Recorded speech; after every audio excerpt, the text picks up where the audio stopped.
thank you, Saurabh, for joining us today on Let's Talk Business series by RealtyNXT. Thank you, Kritika. Thank you so much for having me on the show. So before I start, asking about Runwal Group, I really want to know from you is the Maharashtra government reduced the stamp duty on property registration from 5 to 2%, and that offer ends today, that is 31st March. So do you think this will impact the pattern and behavior of home buying?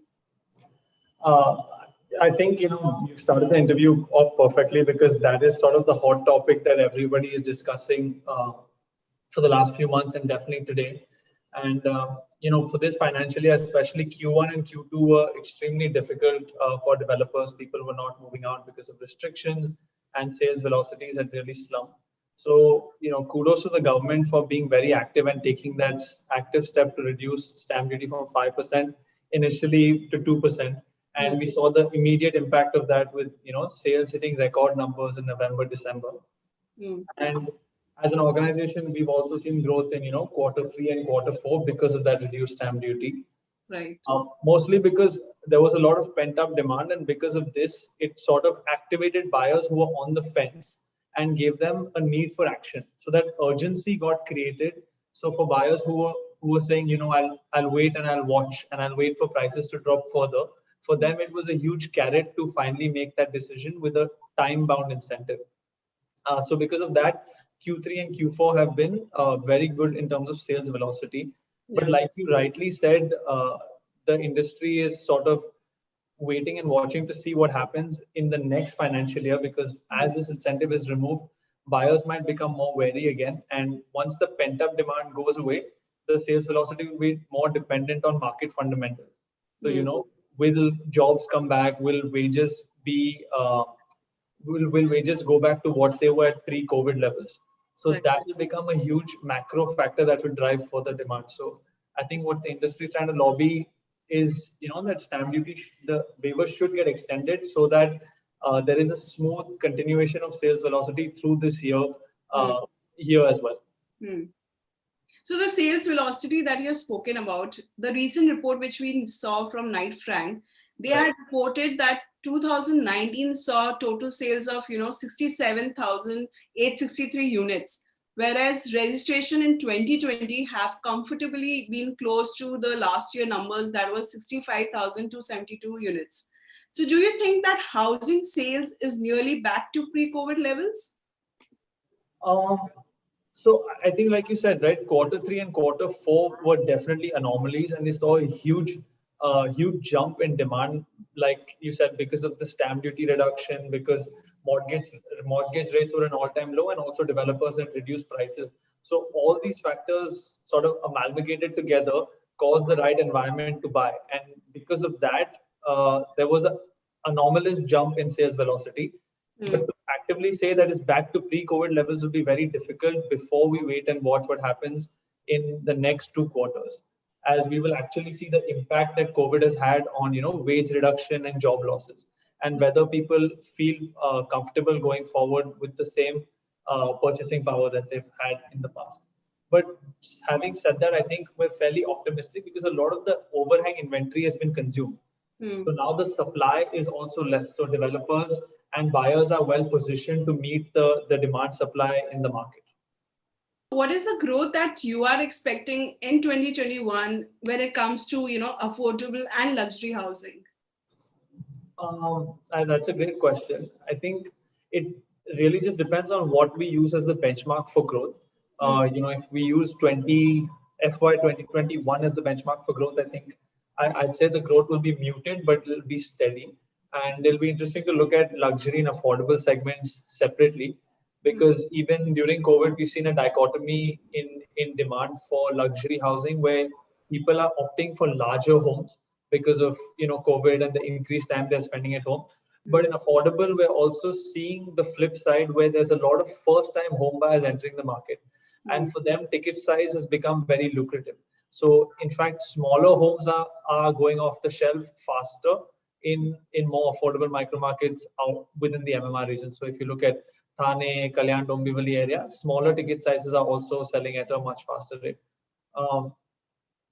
So I think to answer your question for the next year, I think affordable segment will definitely see robust growth as we recover further from the post-pandemic era and people get back into jobs, wages are restored. That inherent need for a home has been created very strongly because of the pandemic. It is the one thing that's become sacrosanct. So there'll be two factors playing into it. One is uh, a desire to shift from rental housing to ownership, which is also already fairly high in India, but to have the security of home as an asset will be extremely valuable. And also to secure your space will be there, as well as income steadiness comes in. That ability to move that income into an asset such as a home will also, steady out the demand in affordable housing. So do you think people right now are like, we have noticed a trend during the lockdown and during the phase when the construction were paused, people were buying more of ready to move in houses, right? And they are preferring more because due to the pandemic, what the consequences has been. So do you think in this year, 2021, we'll see the same trend following, that people are more towards buying the ready to move in housing in comparison to under construction houses? No, that's a very good question. I think there's a two-part answer to that. Hmm. Um, there's an affinity towards ready to move in housing because there is less risk on ensuring that there is project completion. Yeah. Once OCs receive, buyers know that the likelihood that they don't get their home on time is extremely low. And if the price difference between an under construction property and a ready to move in property is not very high, in a market like Mumbai where you have abundant supply, so you'll have properties at all different stages of construction, Hmm. ready to move in inventory might see a sort of faster absorption, but also a higher price point. But we've also noticed that for branded developers, where there is inherent brand value and customer trust, they Yeah. are also choosing to go in for a under construction property Hmm. uh, and sort of secure a home 3 to 4 years down the line, as long as they are faithful in the fact that the home construction will not get stopped because of any reason with the said developer. So good you brought the word branded developers, because I've been asking to all my developers that we have noticed that people are relying more on the branded developers in comparison to any other developers when it comes to a trust factor. And Absolutely. because due to this pandemic, people have noticed there have been a lot of cases where the company has gone bankrupt, where the company is not able to deliver the certain products or the amenities, whatever has been promised. So would you say that in few years there'll be few branded developers only left in Indian real estate market who would be, ruling this market as per se? Yeah, I think that's a very interesting question because real estate in India is fairly fragmented, and there is a long tail of developers present in all micro markets. I think Mumbai alone would have, or Maharashtra alone would have around 8,000 developers Yeah. because of how hyper local real estate is in nature. So each micro market can have multiple developers purely because it's hyper local in nature. Um, but like you rightly said, because of the cash flow problems that COVID has created and a new sense of organization that is coming into the industry, there is definitely consolidation wherein more cash-rich developers or branded developers are taking over projects of developers that are currently struggling. And Yeah. also, since customer faith lies more strongly with branded developers, there is a trend towards that. So I'd say in the future, there will continue to be several developers, but Hmm. industry will trend towards consolidation. So what is the growth plan of Runwal developers right now? What can we expect ahead now from the brand? So, we've always focused on growth for the last 30 to 40 years, and our ambitions are not only pan India but always global. But we shall continue to go one step at a time. And the ambitions are sort of split between residential, retail, affordable, luxury. But looking to the next year, our focus is on delivering the existing projects and executing them, precisely and promising and delivering more than what is promised to the customers. One. The second is exploring new markets and focusing on acquisition of prime land for both residential and retail projects as well. as well as exploring, expansion beyond the Mumbai micro market. So this year itself, we had a very successful launch in Pune. So trying to see further in Maharashtra and outside of Maharashtra, which markets are where we can use our strength and our brand name and make a formidable entry. So tell me, now we are noticing that developers are also moving towards the warehousing, right? Because we saw during the pandemic the huge demand of the e-commerce websites. The retail had got a good growth because of that.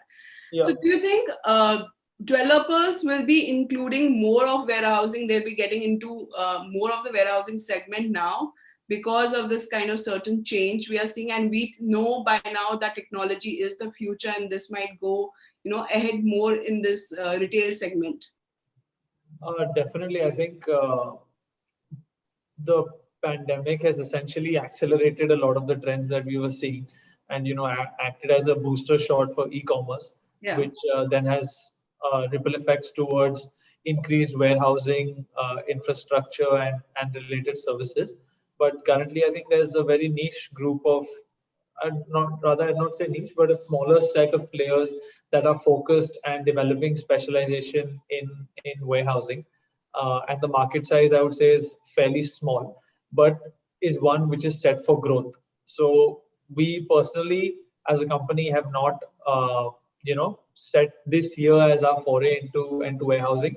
But I'm very much bullish on how it will perform as a segment or an asset class in the next few years.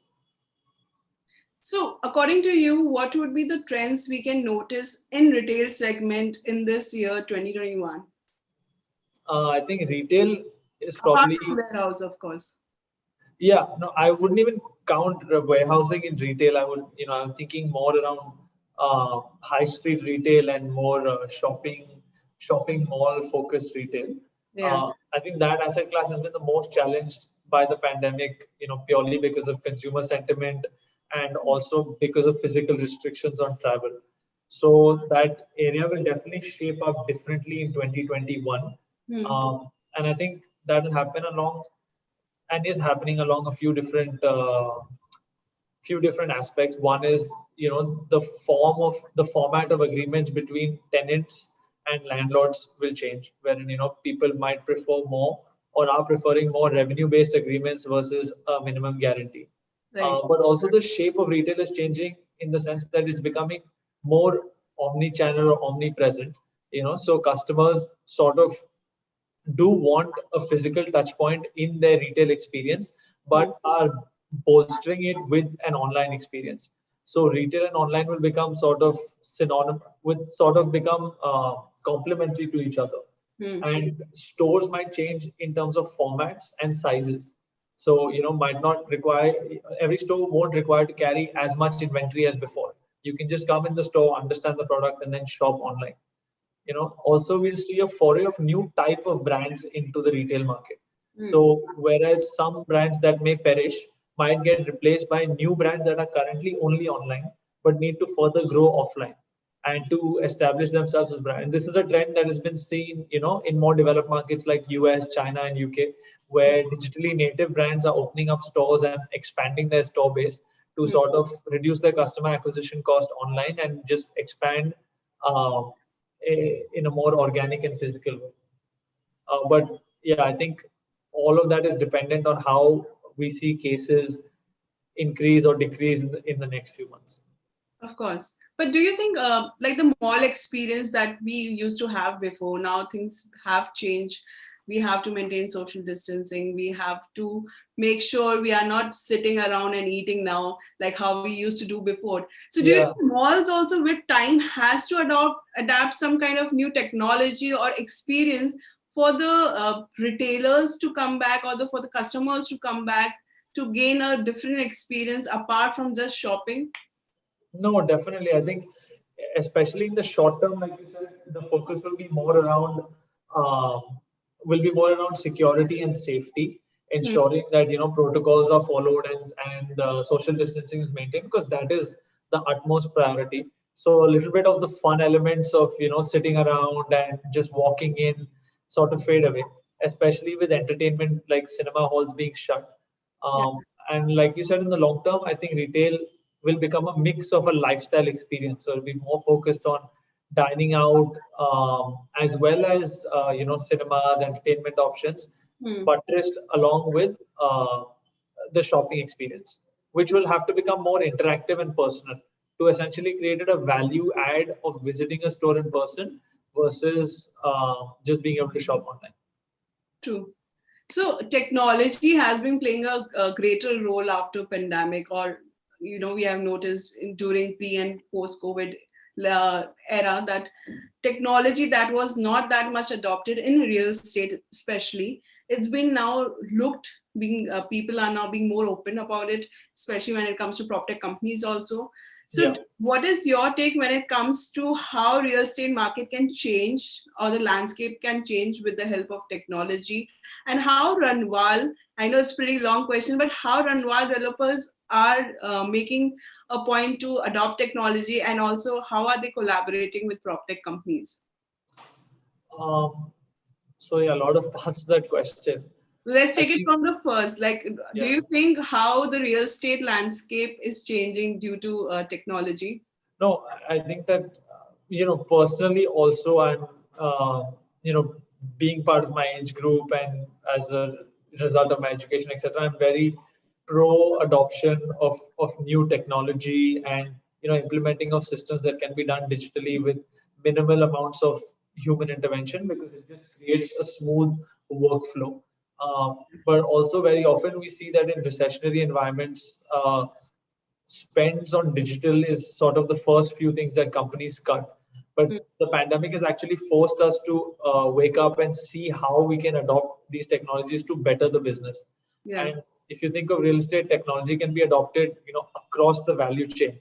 So from first point of customer interaction to marketing to pre-sales, sales, construction, documentation, procurement, etc. Hmm. And there's a wide variety of prop tech companies sort of catering to each. Yeah. I think personally, my focus would be around the areas of construction, customer management, and sales, Hmm. ensuring that the customer can have a seamless experience. So in real estate, customer experience is usually not prioritized, Yeah. uh, and is extremely low if you speak to customers across the industry. So using technology to allow customers to sort of track the progress of the project, Hmm. or to be able to directly communicate with the customer relationships team, or be able to view a product online, or Hmm. to see the status of their booking. Create a seamless end-to-end customer portal becomes valuable. Similarly, for channel partners, Yeah. ensuring that the channel partner management can happen online with minimal intervention also becomes smooth. And then internally looking at processes, Hmm. making sure that there's a smooth workflow. So, for example, if one customer file is created, that goes end to end from a pre-sales point of view till from cradle to grave in an online format, Yeah. uh, with limited manual intervention. And then, obviously from a construction point of view, there are a lot of new technologies coming up that have limited adoption in terms of big data, 3D printing, automation. But I think one step at a time, even if we just see use of technology for monitoring Hmm. and tracking of progress Hmm. without requirement of Excel sheets, that itself is a step up and a more smooth workflow going forward. True. So we have also noticed there's a pattern of mandate selling, which has been given to other agencies to drive sales to gain velocity, right? So do you think this trend is here to stay, because a lot of developers are now limiting or keeping their marketing team small and putting it across to other agencies to run their marketing, be digital wise or be this marketing on foot ground? So what do you think, this mandate selling is going to stay in Indian real estate? And do you think this is the way to go ahead for the developers? I think that's a tough question. Definitely, that trend is prevalent where service providers are sort of taking ownership of the sales and marketing process Yeah. of a lot of developers. But this, and I think this will just vary case to case. It might be a trend that is to stay like a professional service provider, But it comes down to, for projects where the margins are extremely thin, then adding a 1, 2, or 3%, whatever is the cost of the service provider, might become extremely difficult. So I guess the questions developers will ask themselves in the next 1 or 2 years is, what is the innate IP or the value proposition of a service provider above and beyond uh, flexible manpower that they offer. So they definitely help reduce fixed costs, but is the margin that is charged by them justified? Very true. So I don't think I have a definite answer for you, but that's just sort of the thought process that I can. That's nicely put across, because very few people tiptoe around it, because I understand mandate selling is there, it's happening around, but as you said, it needs to be, I think, seen properly by the developer front, that is really helping them, because I understand you're giving a certain amount to them to make your sales happen. But I think if the focus can be also, that's just up my perspective, on your own marketing team, I think it can be, achieved or gained. But then again, it's completely up to you and the developer guys to understand how it's going to help in the longer run, I guess. Absolutely. So earlier, as you were saying about Thane and Kalyan, I wanted to know, according to you, which are the most lucrative catchment areas in MMR region when it comes to affordable housing?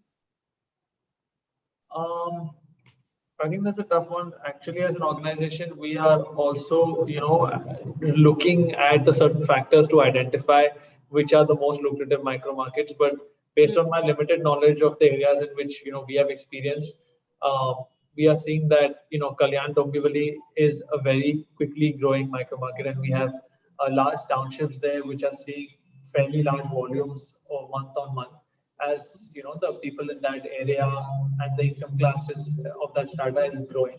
Similarly, Thane, Mulund, Kandivali, Vadala, all these micro markets in and around Mumbai are also showing very robust growth and are growing faster than sort of the luxury pockets in South Mumbai.